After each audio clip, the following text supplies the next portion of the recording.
하나님 말씀은 사사기 2장 6절부터 10절입니다. 우리 한 목소리로 함께 읽도록 하겠습니다. 6절부터 함께 읽죠. 시작.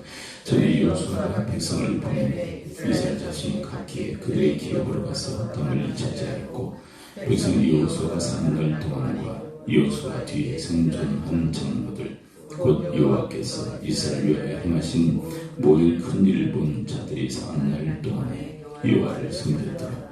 여호와의 종 눈의 아들 여호수아가 110세에 죽음에 무리가 그의 기업의 경내 에브라임 산지 가스산 북쪽 담낫 헤레스에 장사하였고, 그 세대의 사람도 다 그 조상들에게 들어갔고, 그 이후에 일어난 다른 세대는 여호와를 알지 못하며 여호와께서 이스라엘 위하여 행하신 일도 알지 못하였더라. 아멘. 본문 내에서는 세 개의 세대가 등장을 하죠. 첫 번째는 여호수아의 세대고요. 두 번째는 그 뒤를 이은 장로들의 세대, 그 다음에 세 번째는 다른 세대라 명칭하는 그런 세대의 태동이 있었다라고 이야기를 하고 있습니다.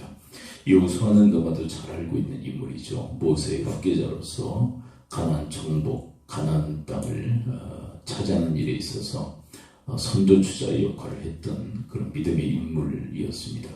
그리고 두 번째 이 여호수아 뒤를 이었던 세대는 바로 장로들의 세대였다라고 이야기를 하고 있죠.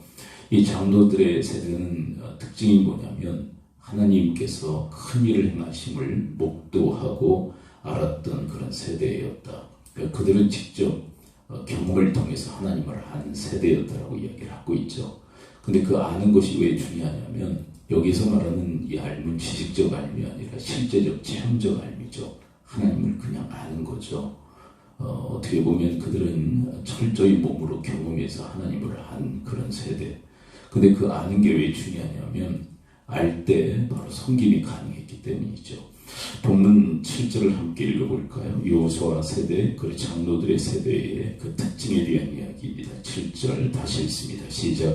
백성이 여호수아 사는 날 동안과 여호수아 뒤에 생존한 장로들 곧 여호와께서 이스라엘을 위하여 행하신 모든 큰 일을 본 자들이 사는 날 동안에 여호와를 섬겼더라.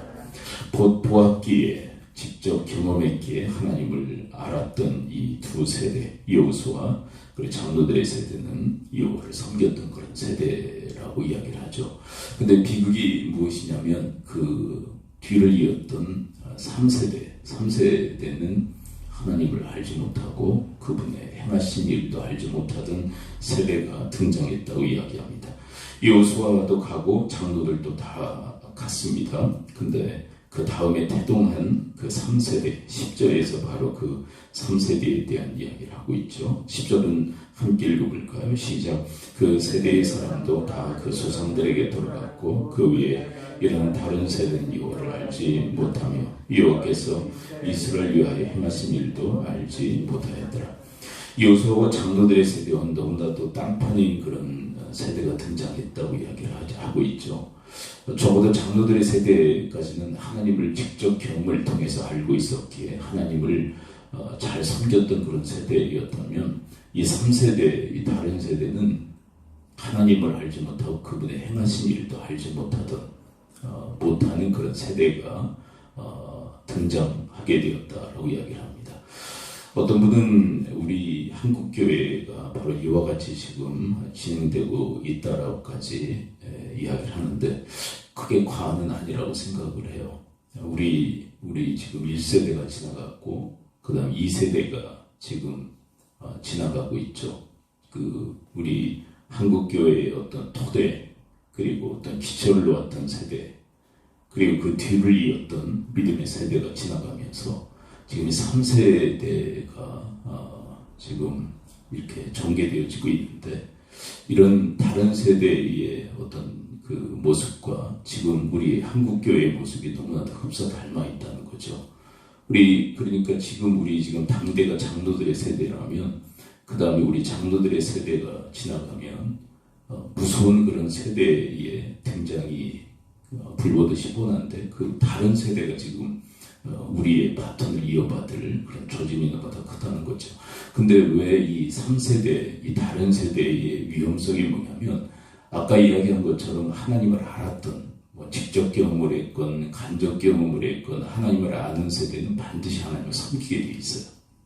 근데 알지 못하면 알지 못하는 대상을 섬길 수는 없거든요.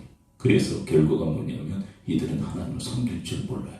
그리고 도리어 주님 앞에 악행을 저지르죠. 그게 바로 11절의 말씀입니다. 11절을 함께 읽어보도록 합니다. 2장 11절 함께 읽어보죠. 12절까지 함께 읽어보죠. 시작.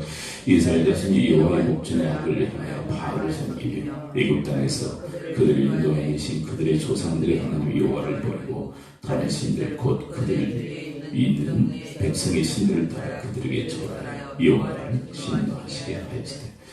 중요한 특징이 뭐냐면 하나님을 알지 못하면 그분이 행하신 일도 알지 못하면 하나님을 절대로 섬길 수가 없다는 것. 그리고 도리어 목전에서 하나님 그 보시는 그 앞에서 악을 행하는데 그게 다른 신과 그리고 우상들을 숭배하는 그런 폐역을 저지르게 된다. 하나님께서 구약의 역사를 이렇게 보게 되면 가장 싫어하는 일이 우상 숭배거든요. 하나님의 말씀을 거역하는 것도 싫어하시지만 가장 으뜸으로 싫어하시는 것이 바로 우상 숭배인데, 우상 숭배를 맞을 수밖에 없었던 필연적 이유가 뭐냐면 하나님을 알지 못하기 때문이라는 거죠. 근데 이 본문의 그 중요한 내용이 뭐냐면 잊은 게 아니에요. 하나님을 잊어버린 게 아니라 알지도 못하는 거예요. 그러니까 알았을 때 있는 게 있잖아요. 근데 이들은 알지도 못했다라고 이야기를 하고 있어요. 그러면서 중요한 그 이유를 성경은 뭐라고 얘기하느냐 하면 그 장로들의 세대, 그 전 세대가 그들에게 하나님을 전혀 전하지 않았다는 거예요. 여러분, 그래서 우리가 78편 아삽의 이야기를 우리가 함께 이렇게 들으면서 아삽의 결단과 다짐이 뭡니까? 후대에게 하나님을 전하겠다, 하나님 말씀을 전하겠다라는 그런 의지와 결단이 있지 않습니까? 근데 그건 하나님의 명령이었다라고 얘기를 해요. 자기가 어떤 그 감동이 되어서 그냥 자발적으로 어떻게 하겠다, 그게 아니라 하나님의 명령이기 때문에 난 그 일을 하겠습니다. 그때 나의 후손들과 자손들은 하나님께 소망을 두면, 이 소망을 둔다는 것은 단순히 그냥 소망 차원이 아니라 하나님을 향한 믿음과 하나님을 향한 의지를 함께 동반한 소망인 거예요. 하나님을 믿고 의지하기에 소망을 갖는 거거든요. 하나님을 알게 할 때, 하나님을 전할 때 하나님께 소망을 두고 그 다음에 하나님을 잊지 않고 그의 계명을 지키게 되기 때문에 이 하나님의 그 말씀, 하나님을 전하겠다라는 그런 결단을 하는데, 하여간 우리의 심령 속에도 바로 그런 결단과 때를 얻든지 못 얻든지 항상 힘쓰는 그런 과정을 우리는 밟아야만 돼요. 우리가 전하기에 힘쓰지만 그 받고 안 받고는 사실 이제 우리 자녀 세대의 책임인데, 하여간 우리 주일에 그런 말씀 드리지 않았습니까? 4가지 밭에 대한 이야기. 근데 마지막 밭이 뭡니까? 좋은 밭이잖아요. 근데 우리 아이들의 심령이 어떻게 전개되어질지도 모르고, 그리고 이 4가지 밭은요, 고정된 건 아니에요.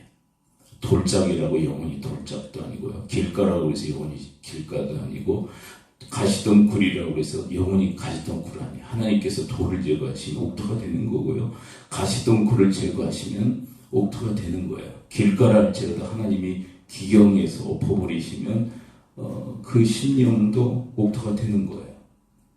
그래서 우리가 지금 당장은 길가 같다 이런 생각이 드는 그 자녀의 그 심령을 느낄 수 있어요. 어떤 경우에는 얘가 돌 같다라는 어떤 느낌도 있지만, 하나님은 언제 그것을 변화시키실지 몰라요.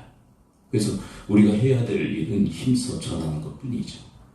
그러니까 때를 얻든지 못 얻든지 항상 힘쓰라고 말씀하시는 것이 그냥 타 민족권을 향해서만이 이야기 아니라 우리 다음 세대도 사실은 타 민족권이라고 얘기할 정도로 너무 그 세대의 차이가 너무 크지 않습니까?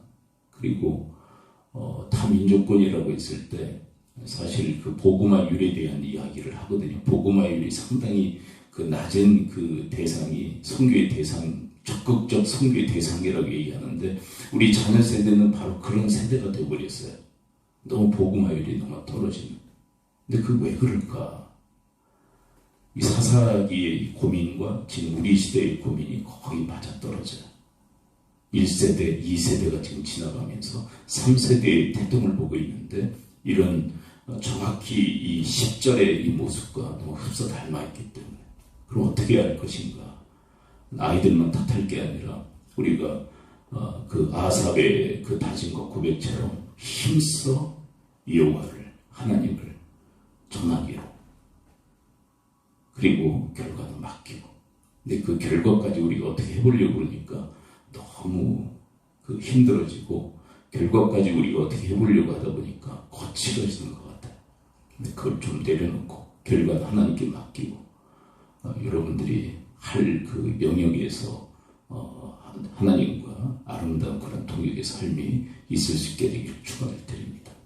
그 방법이라고 하는 것은 뭐 이렇게 딱 정해진 건 아니에요. 사실 여러 가지 방편과 방안들은 하나님 아이디어 가운데서 우리가 받아서 힘써야 될 그런 부분인데 하여간 이런 다른 세대, 끔찍한 세대의 태동이 아니라 여호수아와 장로들의 그 세대의 그 믿음을 계승하는 다음 세대의 그런 소망을 가지고 우리가 함께 주의 부르심에 합당히 하는 여러분과 제가 되어지기를 축원을 드립니다. 기도합니다. 아버지 하나님, 하나님을 알았던 장로들의 세대까지는 하나님을 섬겼지만 하나님을 전혀 알지 못했던 다른 세대에는 하나님을 섬기지 못했습니다. 도리어 하나님이 그토록 싫어하시는 폐역한 일을 저질렀습니다. 아버지 하나님, 지금 우리 작금의 우리 한국교회의 그 흐름이 이와 같다 해도 과언이 아닌데 아버지 하나님, 저들에게 주어진 이 부르심의 그 사명을 힘써 아삽과 같이 감당하는 저희들 되어지도록 주여 도우시고 인도하여 주옵소서. 예수 그리스도의 이름으로 기도합니다. 아멘. 주기도문합니다. 하늘에 계신 우리 아버지의 이름을 거룩하게 하시며 아버지의 나라가 오게 하시며 아버지의 뜻이 하늘에서 같이 땅에서 이루어지게 하소서. 오늘 우리를 양식을 주시고 우리가 잘못한 사람을 용서해 준 것 같이 우리 죄를 용서해 주시고 우리를 시험에 빠지지 않게 하시고 악에서 구하소서. 나라와 권능과 영광이 영원히 아버지의 것입니다. 아멘. 오늘 말씀도 기도 오늘은 특별히 우리 사회 사역을 위해서 기도한 날입니다. 나라와 민족과 북한 땅을 위해서 강나라 민족 백성을 축복하며 오늘 하루의 삶을